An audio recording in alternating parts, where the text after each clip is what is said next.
እዚህ ሀገር ስለማልኖር አላውቅም። አሁን ስታወሪ ግን ተረዳሁሽ አይደል? ገባኝ። ለምን ቀስ ብለሽ ነው ያስረዳሽኝ?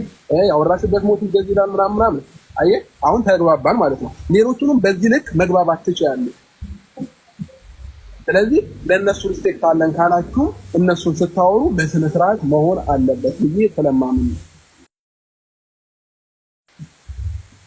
አሁን ላይፍ ላይ ገብታችሁ ለአራት ለአምስት የሆነ ፊልተር አድርጋችሁ ምናምን ይሄ የሆነ የህፃን ልጅ ስራ ነው። እናንተን አይወክልም። ናትሳቂ ነይ ውጪ ነይ የነሽ ነይ እናንተን አይወክልም ብዬ ነው ማምነው በመጀመሪያ ደረጃ ማለት ነው።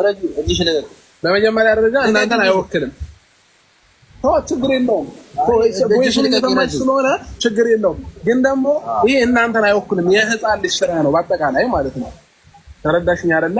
ስለዚህ አንድ ታላቅ ነኝ ወይንም የሆነ ሰው ከኔ የሆነ ነገር ያገኛል ብለሽ የምታምኚ ከሆነ ሰዎችን ሰፖርት የምታደርጊ ከሆነ በጭንቅላትም ማደግ አብሮ ግድ ይላል። የሆነ ነገር እዚህ ጋር ያደረሽ የሆነ ነገር እዚህ ጋር ያጠፋሽ ማቻ ያደርግም አይደለ? ስለዚህ አብሮ ጭንቅላታችንም ማደግ አለበት።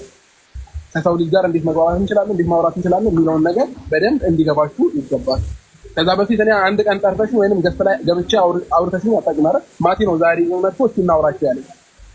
ስለዚህ እኔን አውርተሽኝ ቢሆን ያኔም ድሮ ነገሮችን ፈተን ሰላም ይሆን ነበር ማለት ነው። እኔም በራሴ ማግዛችሁ ነገር ካለ አግዛችሁና ሁሉ ነገር ይስተካከል ነበር።